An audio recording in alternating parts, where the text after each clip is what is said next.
I do not think that I will surprise anyone by saying that Fight Club, directed by David Fincher, portrays events that closely mirror the advent of fascism in 20th century Europe. But I also do not think that enough is said about the exact psychosocial mechanics that are in play here. And ultimately, a lot boils down to the leadership style. So drop your khakis, lose your tie, and sit in your favorite enslaving piece of furniture as we discuss the leadership style of Tyler Durden. God, that was awful. Did you really write this? Maybe I did. Or maybe you did. Oh, by the way, spoilers incoming. Cool?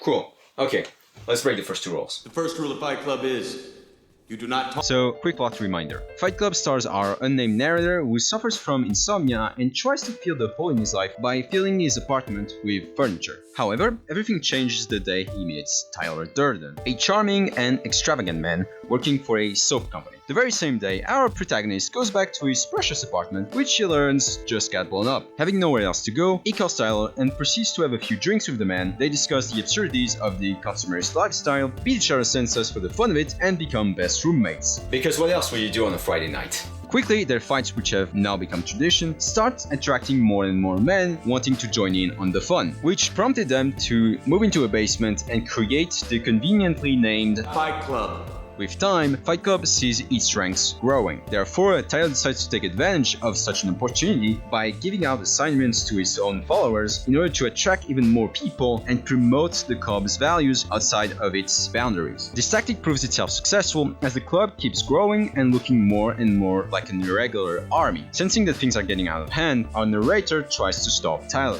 However, he quickly discovers that the reach of Fight Club extends far beyond what he could ever have imagined, and has now moved on to a nationwide plan to make modern society collapse, only known as the Project Mayhem. Oh, also, the narrator and Tyler were the same person all along. We have just lost cabin pressure. What did you just say? What is wrong with you? So the protagonist has one final fight with himself, shoots his throat instead of going to therapy, and witnesses the end of modern society as we know it. The end. Ultimately, the most impressive thing about Tyler Durden isn't his specs, but rather how successful he is at rallying a large number of people and the level of commitment he makes them reach. Impressive, but perhaps not surprising. Indeed, Tyler used a lot of behaviors that have proven themselves effective by a lot of studies. And those behaviors relate to what we call transformational leadership. In short, transformational leadership is all about inspiring people to perform not only for their own interests, but because they profoundly identify with the organization's mission.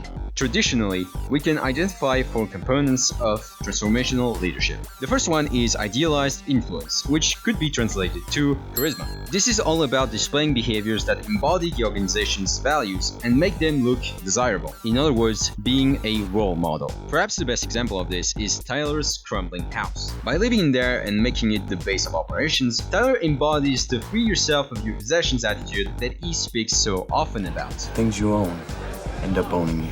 And perhaps more importantly, he uses a confident attitude to make his followers internalize not only that he has achieved something greater by adhering to those values, but also that they are not there yet, even though they could be. I see in Fight Club the strongest and smartest men who've ever lived.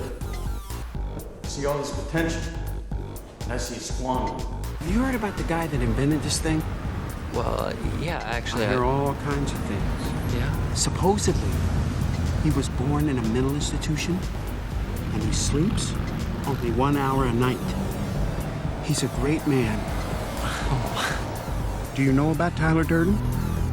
Another interesting example is when Tyler gets purposely beaten down in front of his followers before telling them to do exactly the same thing. There, he serves as sort of a template that the followers can emulate. Again, role model. Which brings me to the second component, the inspirational motivation. Here, it's about creating a vision of an idealized and attractive future. In the world I see, you're stalking out through the damn canyon forest around the ruins of Rockefeller Center. You'll wear leather clothes that will last you the rest of your life. You'll climb the wrist-thick cuts of vines that wrap the Sears Tower. And when you look down, you'll see tiny figures pounding corn, laying strips of venison in the empty carpool lanes. some abandoned superhighway. But that's only the first step, as then the leader needs to motivate his followers to work towards said future by giving them goals to achieve. And that is exactly what Tyler does with his often destructive assignments. The first component is intellectual stimulation, aka challenging the followers' thoughts and encourage them to think critically. Once again, we can see that in Tyler's speeches, which challenge the status quo. You are not your job, not the car you drive, and not your fucking khakis. It's like, you are not your job. I was like, yeah. And finally, we have the individualized consideration. This is perhaps the biggest difference with more traditional leadership styles, as this component suggests that leaders display a lot of care and understanding of their followers' needs. This might be Tyler's greatest talent, as he is capable not only to understand and empathize with his followers' lack of a sense of purpose and significance within this world, but also weirdly empower them despite that. Advertising has us chasing cars and clothes. Working jobs we hate, so we can buy shit we don't need. We've all been raised on television to believe that one day we'd all be millionaires and movie gods and rock stars. But we won't. We're slowly learning that fact. And we're very, very pissed off. But of course, if you've watched the movie, you know I'm not showing you the full picture here. And you're right, Tyler isn't as benevolent as I've been leading you to believe until now. And that's because he doesn't fully commit to the transformational leadership style. This is a phenomenon known by researchers that they call simply pseudo-transformational leadership. The main difference is, whereas the former truly seeks to improve the lives of the followers, the latter only uses them as a means to an end.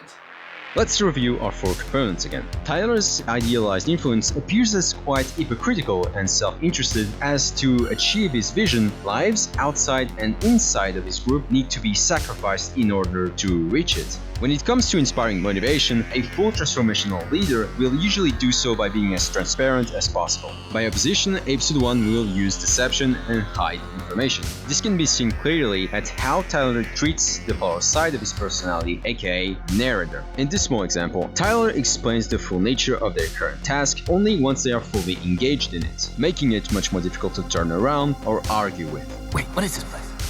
A liposuction clinic.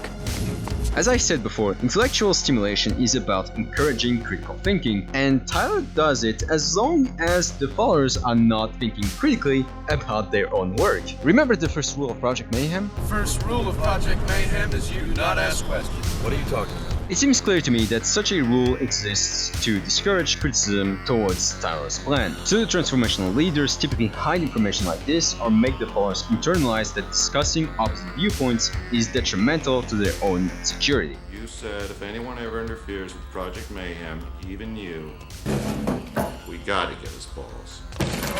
The idea being to make them oblivious to the selfish nature of the leader's goals. Finally, individualized consideration, and do I really need to go over this one again? Bob is dead. They shot him in the head. You want to make an omelet, you gotta break some eggs. Space monkey. Ready to sacrifice himself for the greater good.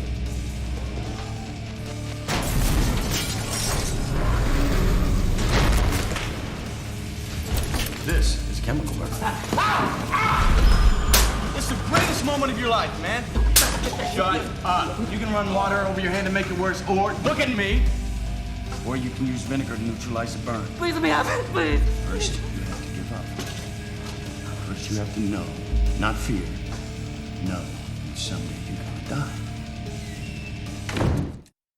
Yeah.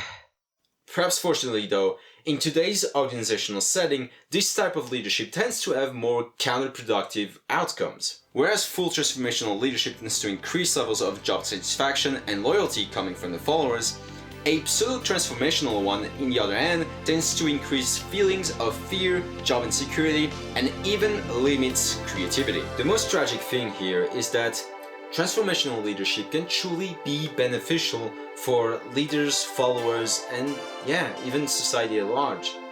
But when your leader starts hiding information from you, discouraging critical thinking, and not really care about your own personal well-being, well, maybe you should consider looking for a different job. Because things are starting to sound dangerous.